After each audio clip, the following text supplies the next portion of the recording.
Speaking at Berry this evening as a Conson C. Wilson Distinguished Lecturer.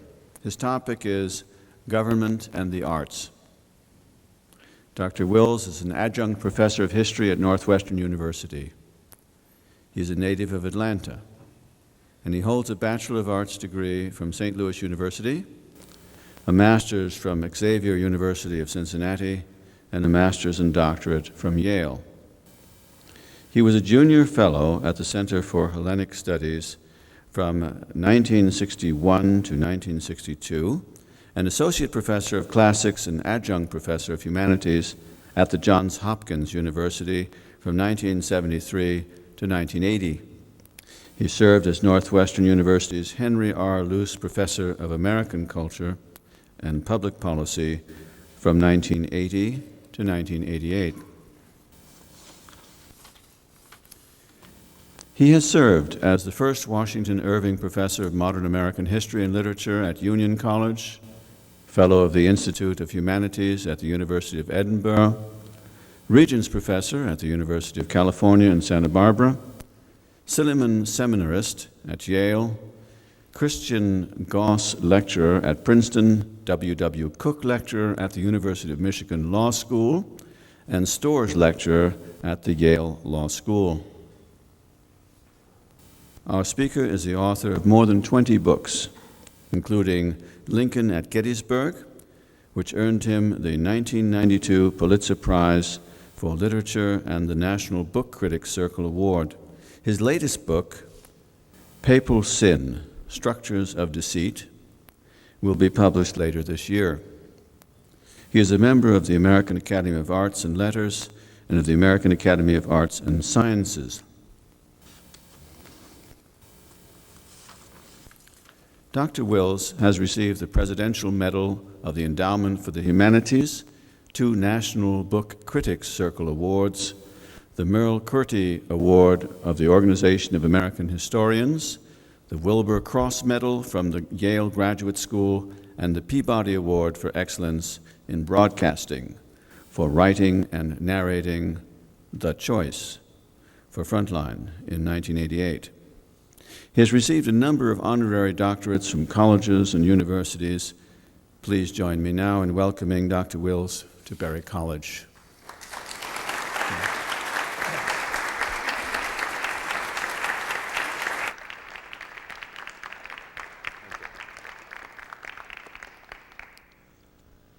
Is the microphone on? Yes, it is. I'm afraid to go up there. I think I might get struck by lightning. If you don't mind, I'll stay down here. Sometimes it's hard to support government aid to the arts because the arguments for doing so are not very convincing. The arguments against are also kind of bad, but I find it more distressing when the arguments for are not convincing because I want to believe that the government should support the arts. So I'd like to go through a bad argument, which seems to me such, and then try to come up with a good argument. The arts, we would like to believe, thrive on freedom and contribute to it, making democracy and the arts natural partners. This should be true, we think. Both democracy and the arts depend on free expression. The citizen must speak his or her political opinion in order to be self-ruling. The artist must go where inspiration leads. So they have a mutual stake, it appears, in liberty. But history, unfortunately, doesn't support that claim. Art has a perverse way of thriving in captivity. One could, in fact, make a prima facie case for shackling the artist to perfect the art. The highest masterpieces were created in the past under conditions we would consider demeaning, if not debilitating. This is a side of art history that is not given much attention, precisely because it does disturb our hope that freedom might animate both democracy and the arts. But we should take a close look at the political conditions under which great works were created in much of the past to distinguish that situation from our own, which is something fairly new in history. Who can doubt that Tudor and Stuart ages in England produced great poetry and music and drama and prose? Shakespeare's plays alone would make that obvious. Yet every play of Shakespeare was subject to prior censorship of a strict and, what may be worse, capricious sort. Not only did each play have to be licensed by the political authorities, so did each troupe of players and each house of performance. The actors of the time wore servants' livery, which put them at the disposal of queen or king or nobleman. No one under the rank of baronet could authorize a troupe of players. We normally call Shakespeare's last company the King's Men. They were more properly called the King's Servants. Laws refer to them as belonging to their lord. A predecessor of Shakespeare's company, Lord Leicester's Servants, was led by the father of Richard Burbage, who pleaded with Leicester to take his men, quote, as your household servants. When James of Scotland came to the English throne, Shakespeare wore the king's colors as a groom of the chamber and was expected to perform when his company was at court. Even as late as 1603, when he was composing his own greatest masterpieces, he had to learn a major role in Ben Jonson's Sejanus and perform it at a court revel. The reason players actually wanted to wear servants' clothes was that livery protected them when they performed in public, where they faced a checkerboard of local bands. When Richard Tarleton and his players got into trouble in the provinces, it was very helpful that they wore the red coat of Queen Elizabeth's servants. The legal fiction was that royal or noble companies had to give public performances in order to keep in practice for their main job, entertaining their patron. Naturally, these patrons had to be responsible for their servants, which meant that players accepted the condition that they must not embarrass their lord with offensive matter. That was especially true of the royal companies. In A Midsummer Night's Dream, Philostrate offers Theseus a menu of possible entertainments, including a play of Pyramus, and says, I have heard it over. Well, of course he had. He had to hear it over. He was the master of the revels. Nothing was performed cold before the queen. The right of the master to prior review of all materials at court was expanded in Elizabeth's day to cover all theatrical performances anywhere in England. And though this authority was spottily exercised in the provinces, it was thoroughly enforced in and around London. Before any play could be put on, it must be submitted to the master of the revels, who charged a sizable fee for reading it. And then the master might give the play a license, or put off licensing it until revisions were made, when a second reading would call for a second fee, or simply disallow it. In one case of entire disapproval, the master simply burnt the play, but still took the fee for reading it. Censors not only suggested revisions, but made some of them, inflicting their own unmetrical improvements on the verse. We might wonder, knowing this, why the master of the revels let so much bawdy stuff be played before Queen Elizabeth. But the censor was not primarily concerned with sexual matters. Strict policing was reserved for theological and political subjects. The Queen and later the King did not want players stirring up more religious trouble than they already had, or complicating tricky alliances with foreign powers by ridicule of their realms before ambassadors attending the court. Even after plays were licensed, they could be quashed if they had caused trouble. Shakespeare's troupe had to stop performing a drama about the Gowrie plot in Scotland, and we have consequently lost the play. The penalties for unlicensed plays, or those tampered with after the text was approved, could be severe, running to imprisonment, flogging, and mutilation. Playwrights were therefore inhibited in what they wrote even before they submitted any text to the censor. They did not want their play or troupe or theater to be publicly disallowed, and they could not afford to make a patron suspect them of being troublemakers. When the Queen's Majesty's players were suspended for violating the licensing provisions, they had to beg abjectly to be taken back with a promise never to make such a mistake again.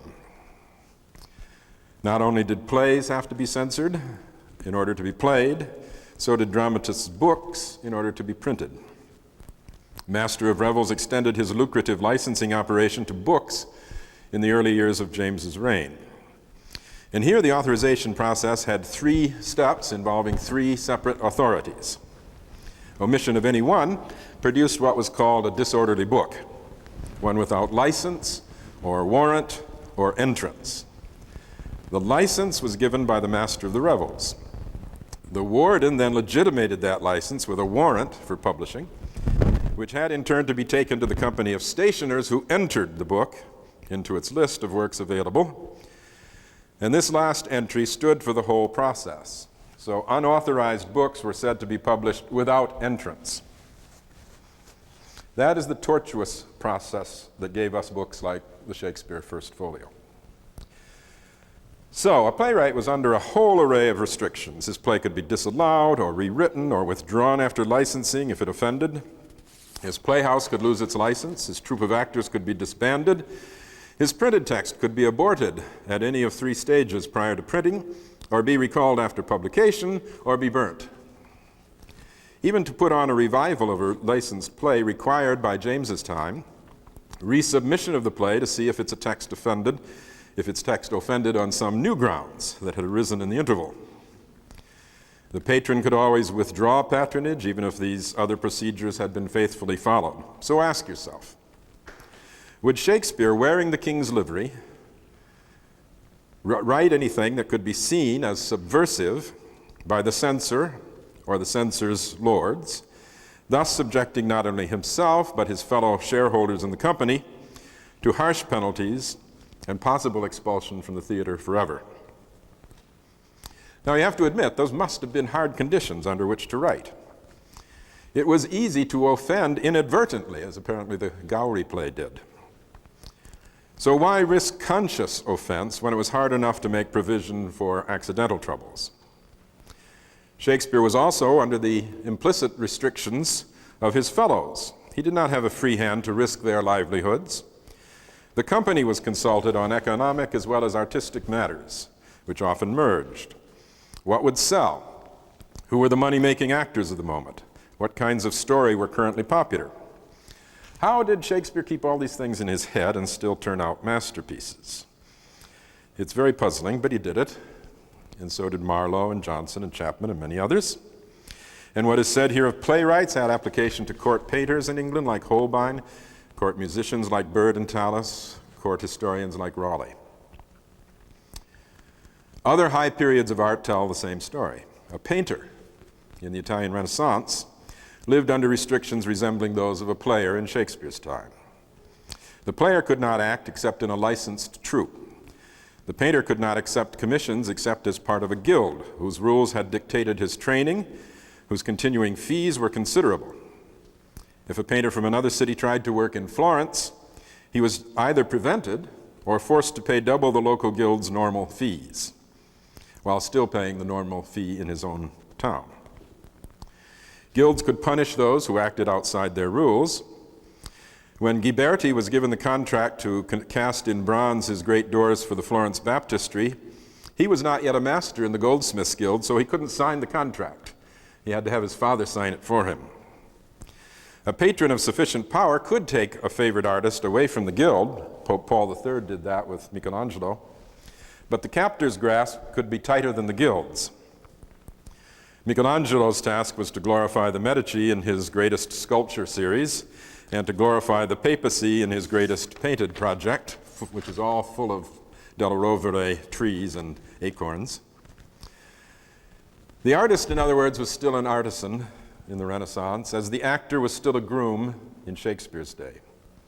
Even the prickly Leonardo da Vinci had to trail around behind Cesare Borgia as his hired expert on fortification. Commissions to artists spelled out the subject matter to be treated, the materials to be used, along with their cost, and the right to reject or change the work if it proved unsatisfactory. In 1436, Paolo Uccello had to efface a fresco he was working on because it did not please the owner of the wall. Or payment could be refused. An artist could even be sued and have to pay his patron instead of being paid by him if he violated the contract. The patron could dictate the working habits of the artist, ordering him to take no other commissions until this contract was fulfilled. The patrons who commissioned the baptistry doors from Ghiberti stipulated in a follow-up agreement that he must, quote, work every working day, all day with his own hands, close quote, to prevent him from turning over significant parts of the job to assistants. He would be penalized for any attempt to shirk this requirement, and a commission of 3 men was created to oversee his work and make sure that the clauses were being fulfilled. It would be easy to pursue this theme through the whole of European life at a time when the church or royalty held the principal patronage money. Whatever art displeased these rulers tended not to get created or was destroyed when it was. Books were as vulnerable as paintings. The humanities were under the same discipline as the arts. Universities and academies had to be authorized by lay or clerical power holders who could prevent works from being written or published or circulated. Much of European history looks like a passing of the torch from one side to the other, as zealous partisans incinerated each other's writings. Catholics burning Protestant work, Protestants Catholic ones, Christians Jewish ones, Massachusetts authorities destroying Quaker books or sometimes destroying Quakers. It was a continual bonfire of the verities. This repressive tradition comes farther down to us than we tend to remember. Verdi's operas in the 19th century ran a gauntlet of censors and had to be cut, altered, or withdrawn according to the rules of each theater's locale. The licensing of plays in England continued until the 1960s. All of Shaw's plays were pre-censored, just as Shakespeare's had been. And if we go back to Roman antiquity, Ramsay MacMullen reminds us how constant was book burning in the empire. The destruction of Cremutius Cordus's history is the most famous incineration, but Domitian went farther with the historian Hermogenes of Tarsus, not only burning the book and executing the author, but crucifying the amanuensis who copied it. Well, at this point I sometimes hear, wasn't there one great exception in the past of art and democracy working together? What of ancient Athens? The Greeks treasured freedom of expression, not only free speech, isegoria, but rash speech, paresia, untrammeled in ways that can shock us even now. Aristophanes, the great comic dramatist, buried his day's politicians in avalanches of verbal filth. He mocked the government. He mocked the gods. He used obscenities that make Shakespeare's body look amateur. When we read that a comic rival, Cratinus, crowded in even more dirty stuff than Aristophanes, we wonder how on earth he managed that. Shakespeare's theater, after all, was secular, but Aristophanes flung out his body lines in the middle of a religious ceremony. Presided over by the priest of Dionysus sitting in the front row, the plays were a part of a ritual that began with a religious procession and with one of those incredibly messy sacrifices of various animals that made Athenian civic life so lurid. In the theater itself, where Aristophanes' plays were acted, the dancing precinct, the orchestra, had just been purified with the blood of a sacrificed pig. Since the actors were the gods' celebrants, they could not be interfered with during the 5 days of the ceremony. The Athenians did not regard the Dionysiac contests as optional entertainments, but as necessary rites enjoined upon them by divine oracle. So, why all this dirty talk of Aristophanes in the middle of a liturgical event? Why, for that matter, those monstrous phalluses worn by some of the choruses and actors? The answer, of course, is precisely religion.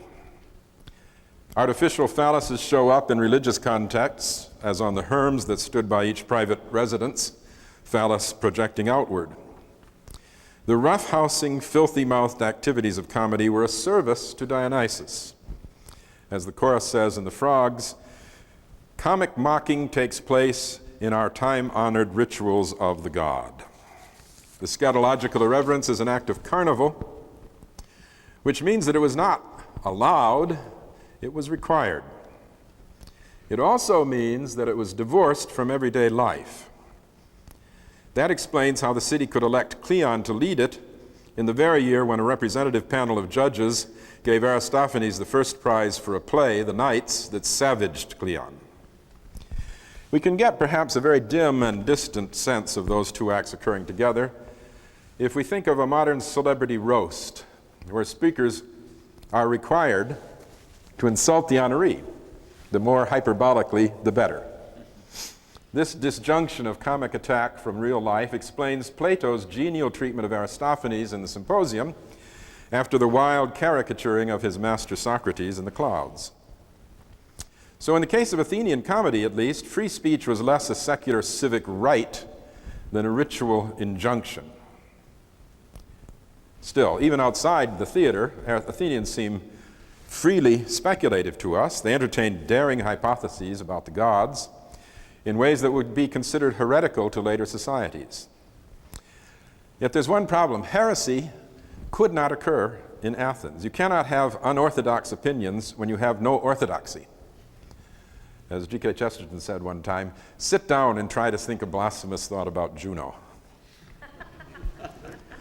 What mattered was religious practice, not opinion.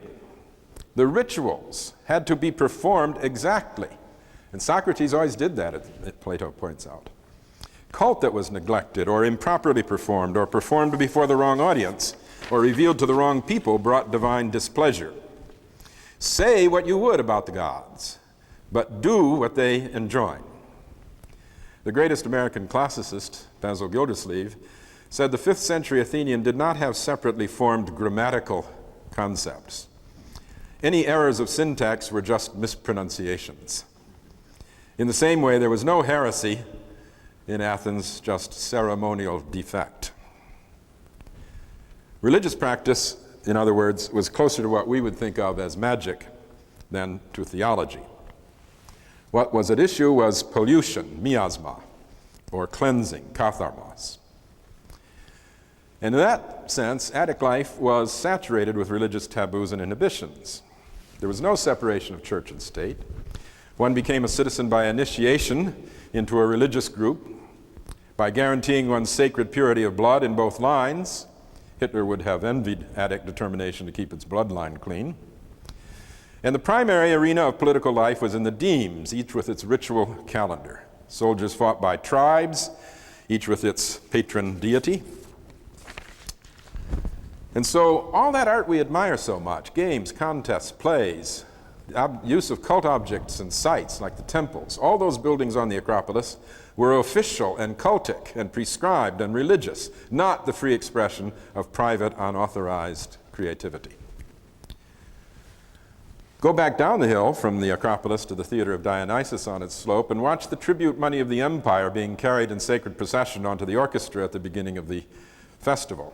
That was Athena's money to guard and to use for her devotees.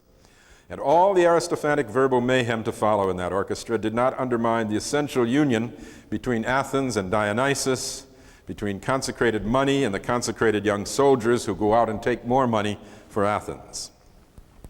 The Dionysia were a religious, ideological self-celebration even more ambitious than the Pope's self-inflation in the Sistine Chapel. So all of these restrictions existed century after century after century, and yet art was produced. Does that mean that arts do not need freedom, or that we might be doing a favor by shackling them?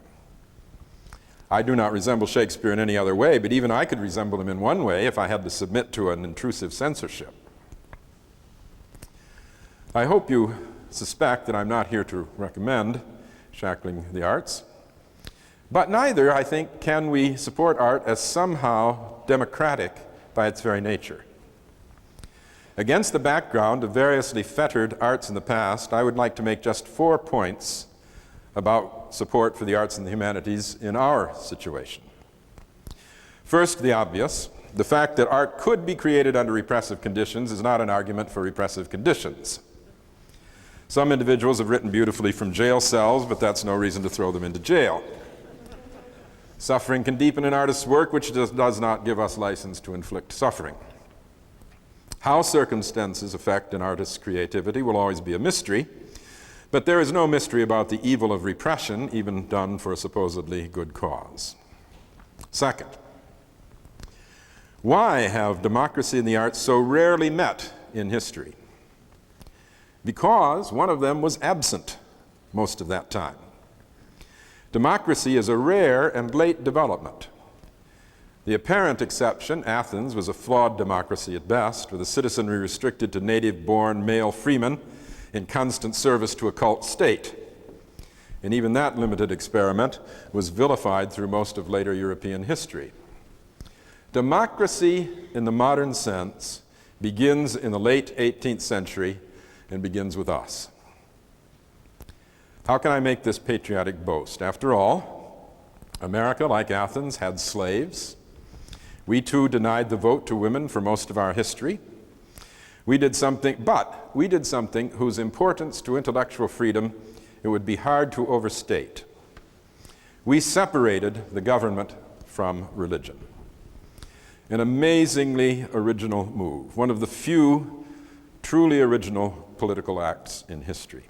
All the regimes I have been considering, including Athens, consecrated art to the celebration of conjoined secular and religious prerogative.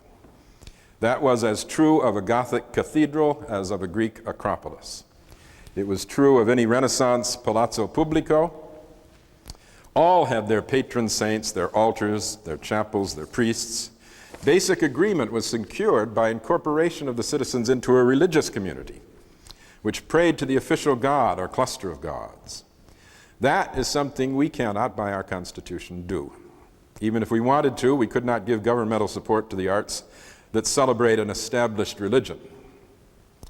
Some thought this was bound to result in disunity, the dissolving of the moral fellowship on which community action depends. But religion has flourished in America far more than in countries that had state religions. Not that we have lived up, even now, to the full separation Madison and Jefferson envisaged.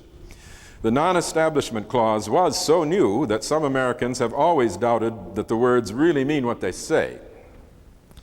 Still, we have implemented this part of the Constitution progressively over the years, and the lack of a religious orthodoxy sets the standard for freedom of thought in other areas.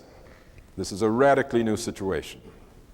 So, third, the question faces us: can art survive without the largely religious state support it had in the past? One answer might be religion is making it on its own. Why can't art? Non-support for religion has worked. Let's try non-support for the arts. But the latter restriction is not only not in the Constitution, like the first one, it was never even envisaged by the founders. Washington, in his first annual message to Congress, urged the legislators to act, quote, for the promotion of science and literature, and suggested as one but not the only way of doing this, the formation of a national college with federal funds. The art of the old regimes, though it was intended primarily to glorify religious and state authority, also gave the people aesthetic satisfaction. The sacred holidays and festivals were entertaining, relaxing, uplifting. We do not have to lose those effects of the arts just because we have cut off their ideological and theological patronage. Aesthetic satisfaction is an important element in civic pride, so are intellectual stimulation and mutual enlightenment. The schools our government support would be inadequate if they did not include aesthetic training. Even good prose is more than correct grammar. It involves artistic elements such as euphony, rhetorical force, refinement. Our cities are meant to reflect more than their mere utility. Our national parks are sources of aesthetic as well as of hygienic benefit.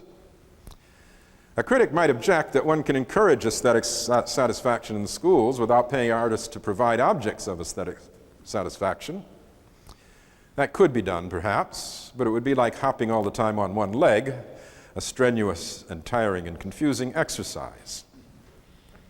Yet, point 4, and the main one, what warrant has our government for supporting the arts? If we turn from Washington, the first president under our Constitution, to the Constitution itself, a clause in that document, one not often given close attention, tells us something interesting about the values of its drafters. In itself, all that clause does is authorize Congress to issue patents and copyrights. but it does so in a very odd way. Section 8 of the first article grants various powers to Congress, listing them in a standard form, each power stated in the infinitive. Congress has the power to regulate commerce, to coin money, to establish post offices, to declare war. In the middle of this run of infinitives is the Patent and Copyright Clause. We expect this: to secure for limited times to authors and inventors the exclusive right to their respective writings and discoveries. That's the power Congress has. But the actual power is granted in this case, and in this case only, in an instrumental phrase using the gerund. Congress is to do something else in the infinitive by securing for limited time to authors, inventors, etc. If the power granted is put in the instrumental phrase, what was important enough to precede it in the infinitive? Not the bestowal this time of a specific authority, matching other items in the list. This clause begins to promote the progress of science and the useful arts by securing to authors, etc. This is not just a single power to act like to declare war. A reason is given for the specific power mentioned.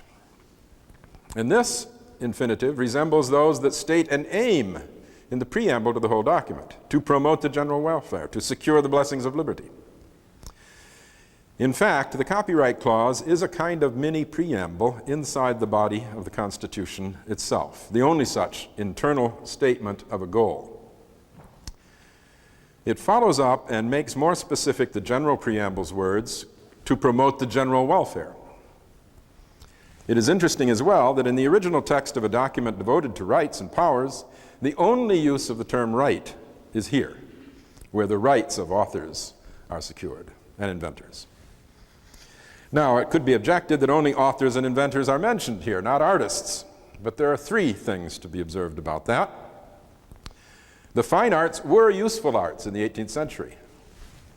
In the theory articulated by Shaftesbury and Hutcheson and Kames and Hume, the aesthetic sense was closely allied with the moral sense.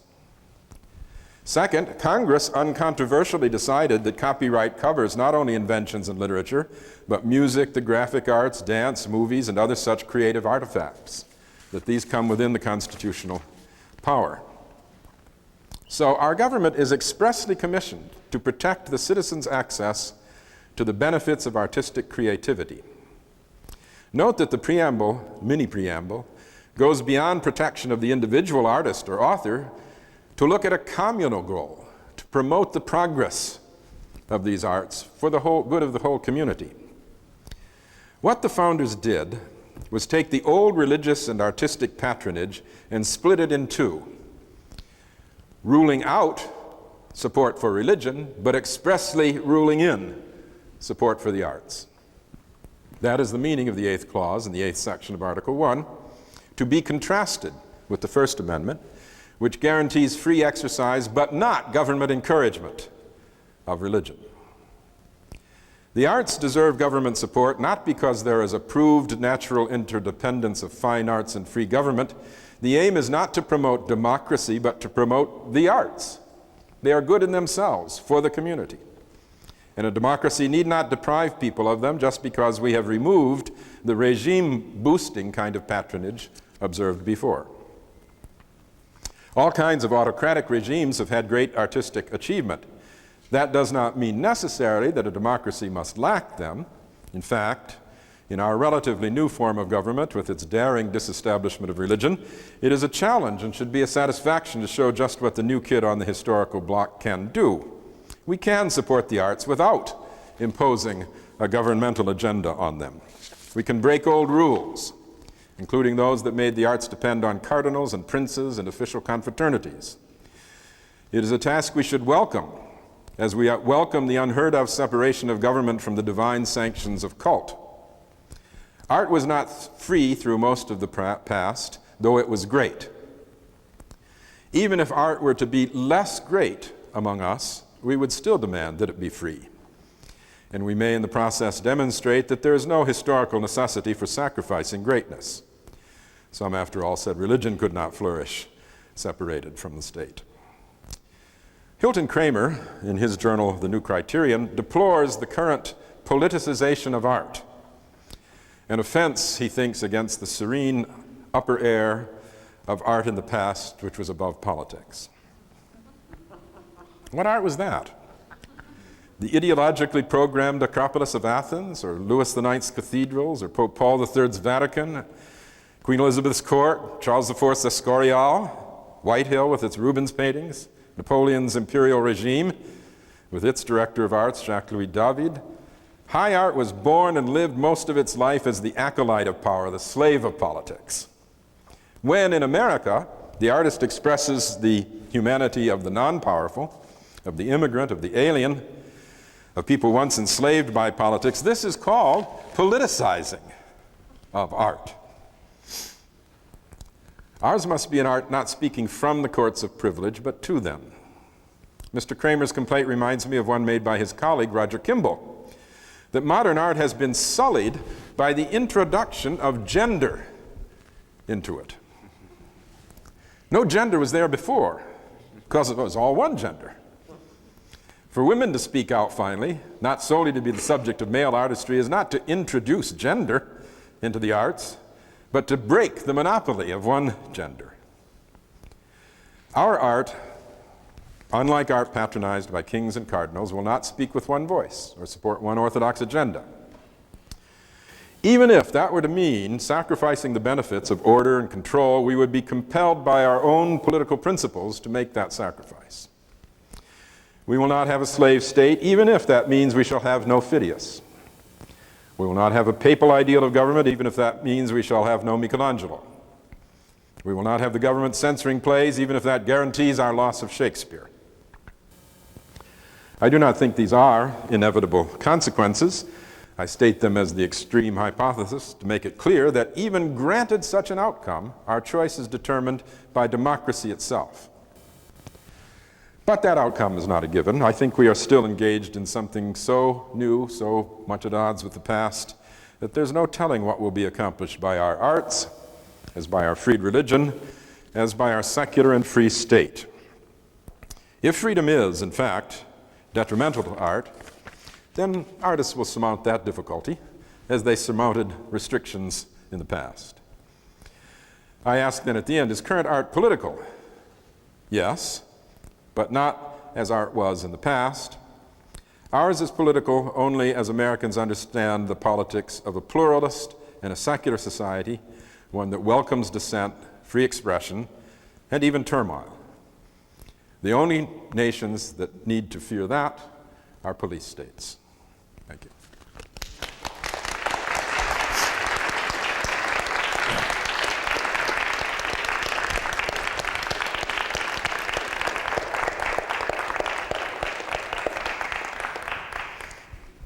There's a microphone there.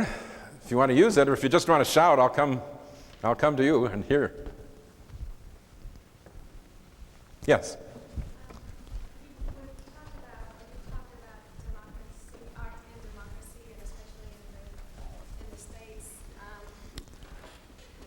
Sure, why not? Art and democracy, especially in the States, and you just mentioned about police states. I was wondering, what about art and totalitarian governments? What about communist regimes and dictatorships? What is that art still?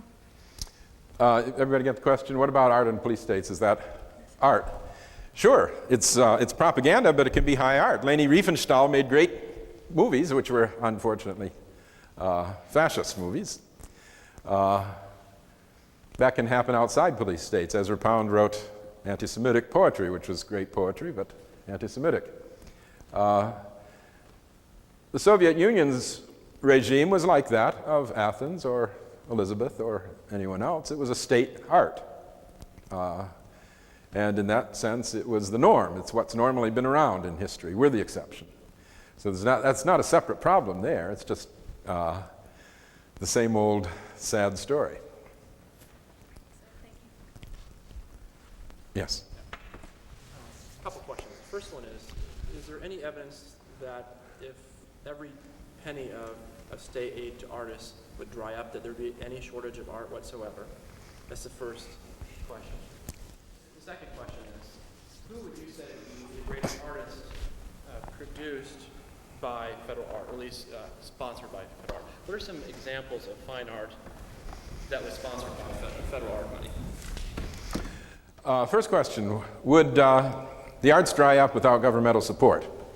Yes, I think that they would. We've never had the experiment, of course, but let me give you an example.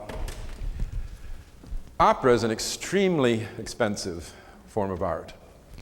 You have all those orchestra players, all those dancers, all those chorus people, all those singers, a conductor, set designer, etc. And in the past, it was a royal diversion. It was put on by courts that could afford it.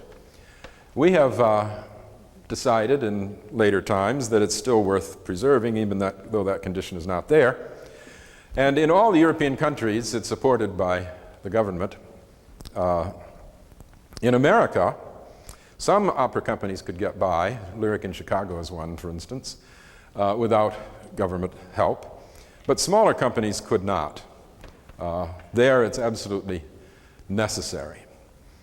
And there are lots of artistic projects that would not survive without government aid. One of them, for instance, is film preservation. Over half the films that were made in the silent era are gone, and the other half are in real peril. They are crumbling away. They are chemically destroying them, eating themselves up. There's a time constraint on this. It's going to be very difficult to rescue these. And private money has been collected, and some is forthcoming. The studios themselves are financially strapped and are not willing to do anything for that. And when the government cut back on its funds, there was an immediate loss of some films that will never ever be seen again. That kind of help is necessary. Other kinds of help are school programs in the arts of various sorts, where if the government does not do it, it won't be done in certain poor, especially poor neighborhoods. Aid to the useful sciences and arts comes in all forms. I was on a panel, the American Historical Association. When Ronald Reagan came in, he cut back on NEH funds. One of the things that was the victim of that was the publication of the Founding Fathers' papers. Those had been begun under private support, and it had proved inadequate because the projects proved far too long and far too time-consuming and difficult for the original sponsors to be sufficient. And so the government had stepped in. They cut that back at a time, just at a time when the computerization of the papers was beginning, and the pace was picking up. And much of the staff that was very skilled in this matter and familiar with that material had to be dropped, had to be fired. They had to go off and find new jobs. There are many, many, many cases where the government money, if not absolutely necessary, is certainly helpful. What was the second question? The second question was, could you provide examples of fine pieces of art that we might recognize here as ordinary citizens, not necessarily trained in the arts, Yeah. that was sponsored by federal government money or government money? Yeah, there was that whole range of artists that were supported by the WPA. Pardon? Pardon? No, Yeah. There are lots of poets who have been supported by it.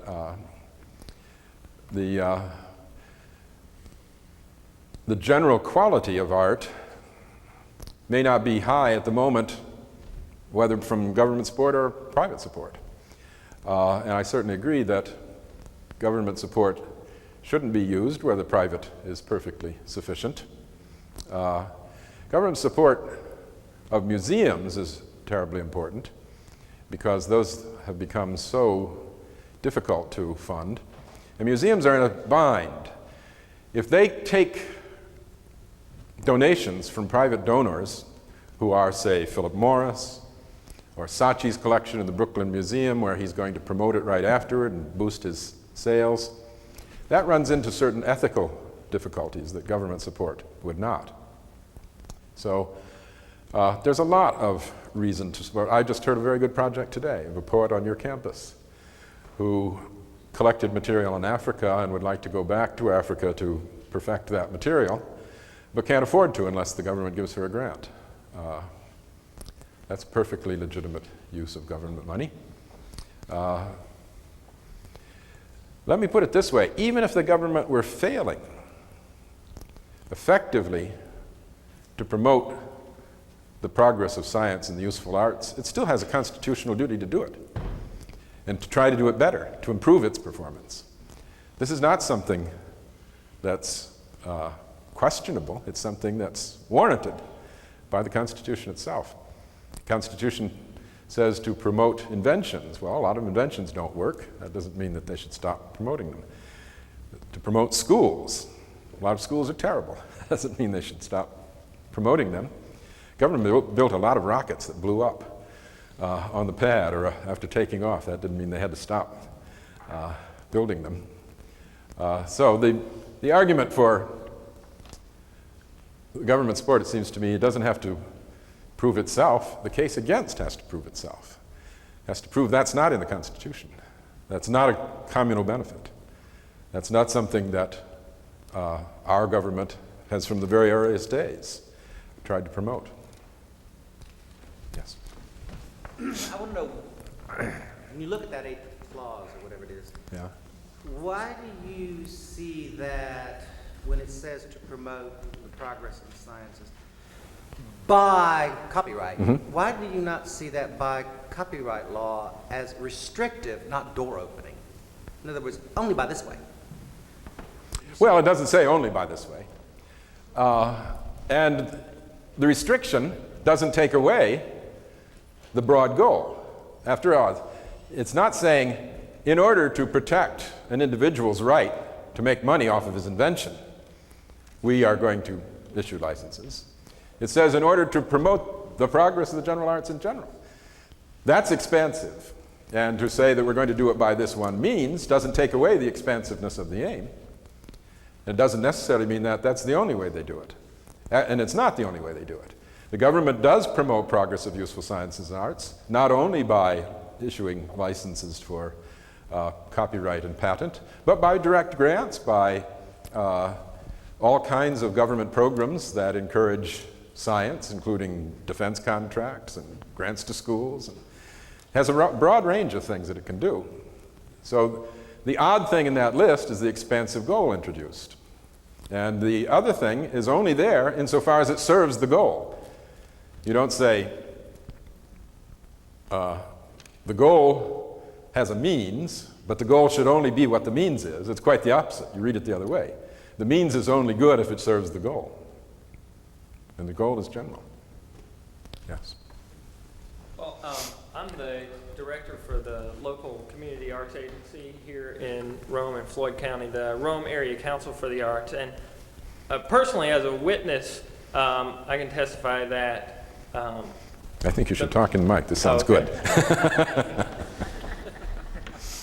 As a witness, I can testify that the Rome and Floyd County community, as well as Berry College, have directly benefited from government funding of the arts. Our organization could not have begun and thrived in its early years without state support from the Georgia Council for the Arts, and we currently continue to receive funding from the National Endowment for the Arts, the Georgia Council for the Arts, as well as the City of Rome. And I know Berry College itself, at least in the instance of one project, receives funding from both the National Endowment for the Arts, the Georgia Council for the Arts, and the Rome Area Council for the Arts for its Southern Women Writers Conference. So I think the evidence is there that government funding is useful in promoting the arts, and not only in promoting high art, but in promoting art on a local level where it may not necessarily thrive because there isn't the private funding available to promote arts education and arts training and arts infrastructure, because art really is expensive to make. Mm-hmm. Yeah, and you know,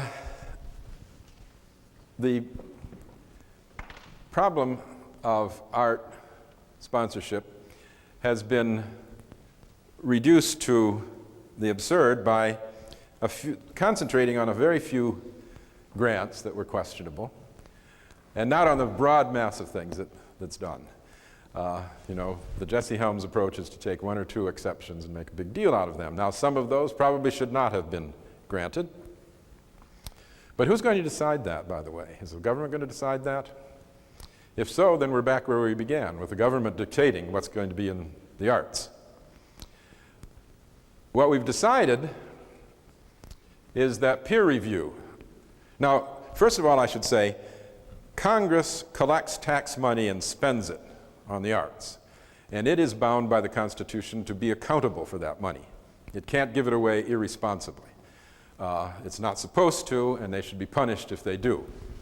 How do they give it away? Well, they give it away to people who are accredited, who are credentialed, who are, have a record that is respected by their peers, and they set up peer review panels. Now, sometimes peer review panels don't do very well. Sometimes college panels don't do very well.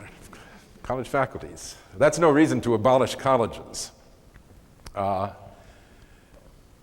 all, who is to credential art except those who are professional? We have doctors credential doctors. We have lawyers credential lawyers. We don't have the government directly credential lawyers or doctors. The government says we're handling this money in a responsible way because we're giving it to those people who are the community experts in this by the judgment of their peers. Who credentials you when you get a degree from here? The experts in education. Who credentials people with doctorates? The academy does, not the government.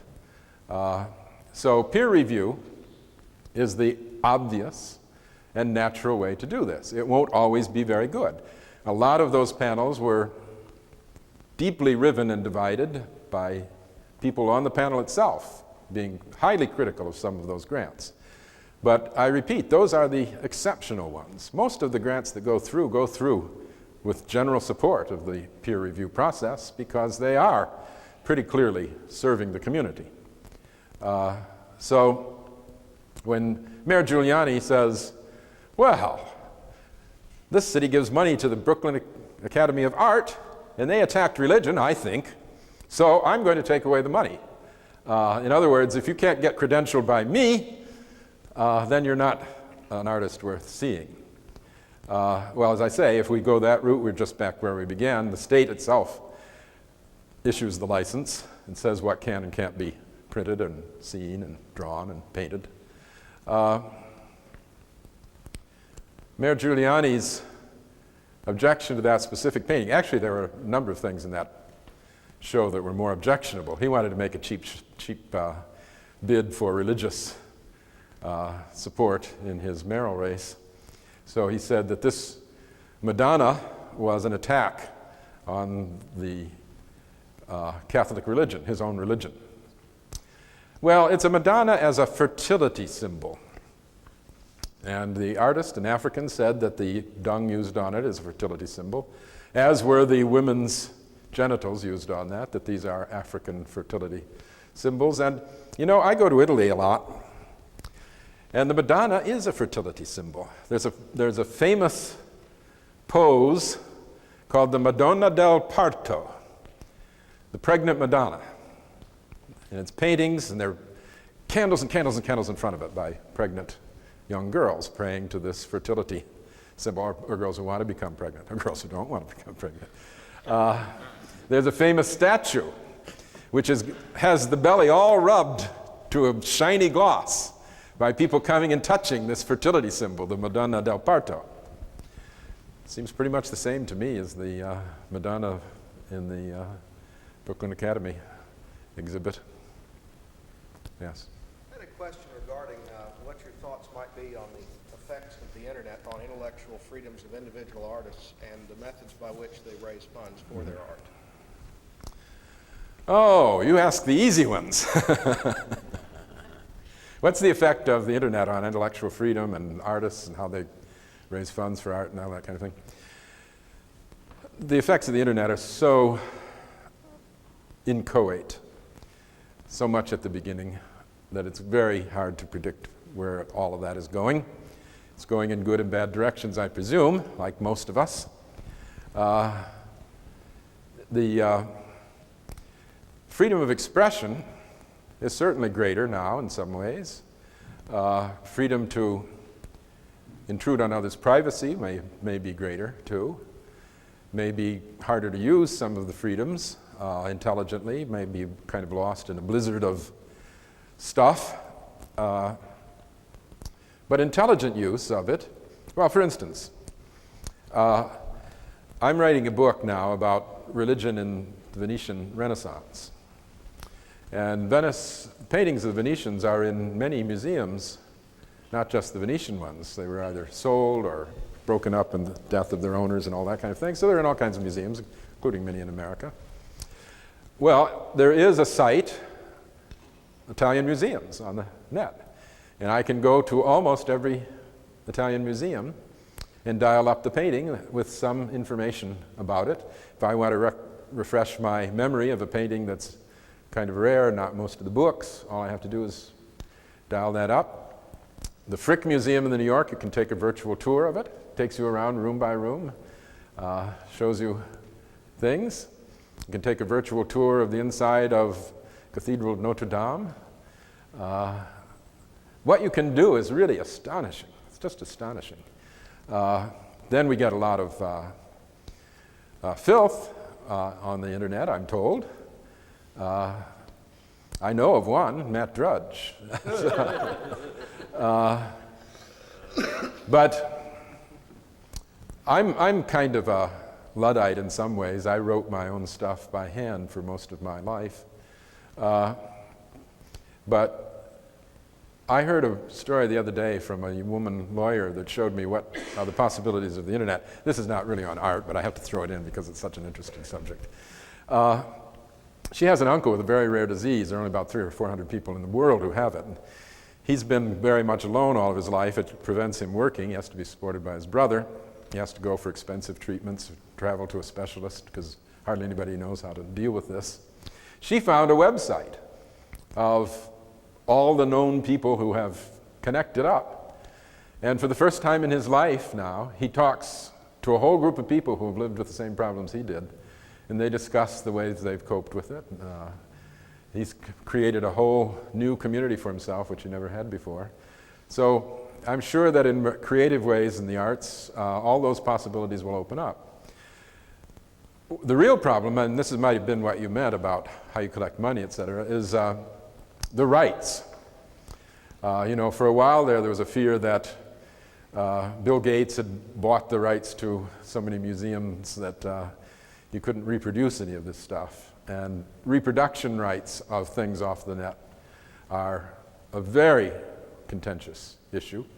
On the one hand, you can get people trying to get away with using things without paying copyright, especially from nation to nation. Who's going to collect for Italy if I use an image off the internet that belongs to an Italian museum?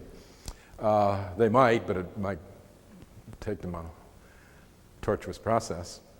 So there are those problems which are not ironed out and are not going to be ironed out for a very long time. I've talked to lawyers who are working on this, the one out at the Getty, and it's a nightmare.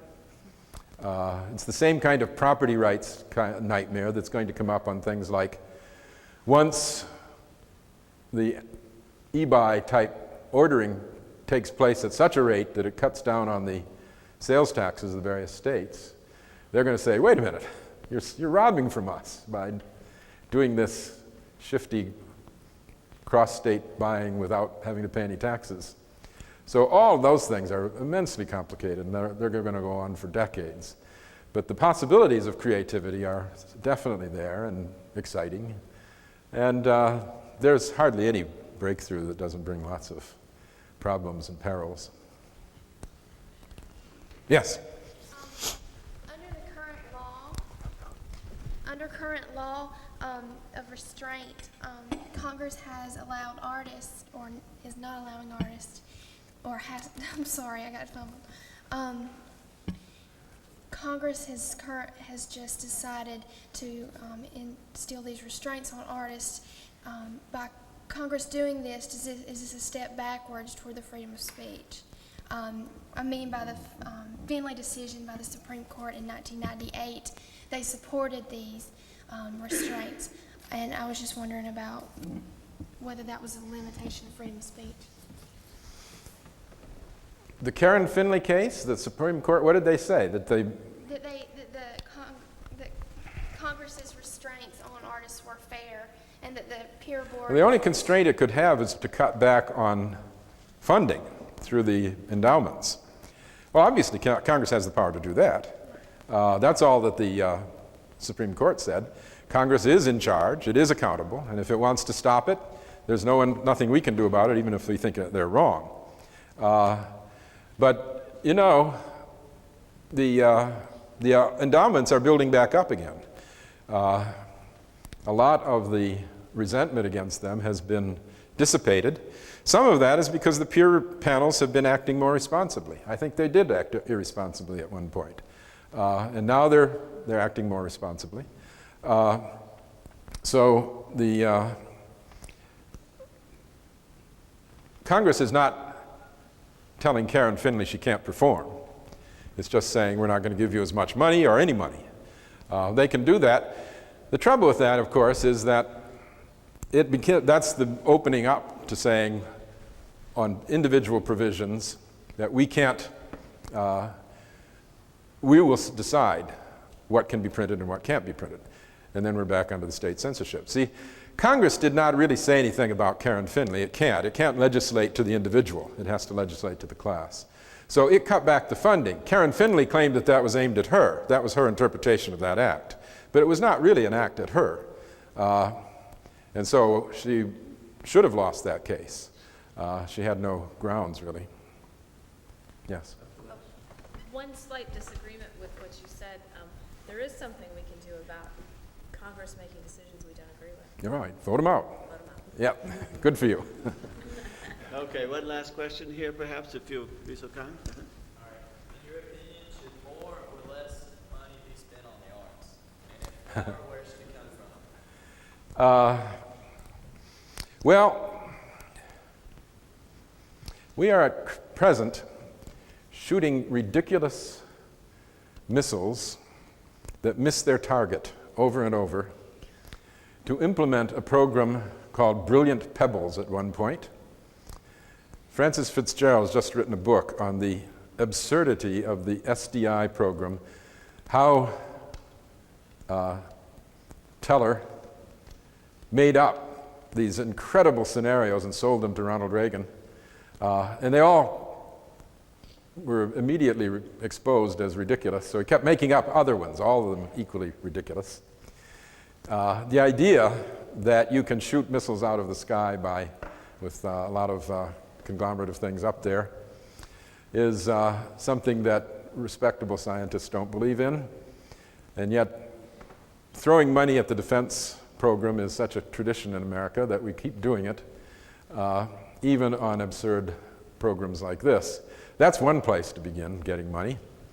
But the problem is not that we don't have enough money. The problem is, and it's not whether we should have more money for the arts. What we really need is a more intelligent use of the money. That's always a problem. And the least intelligent use we had of it was under Lynn Cheney when she was at the endowment, who was the Reaganite there, who really did try to ideologize the endowment.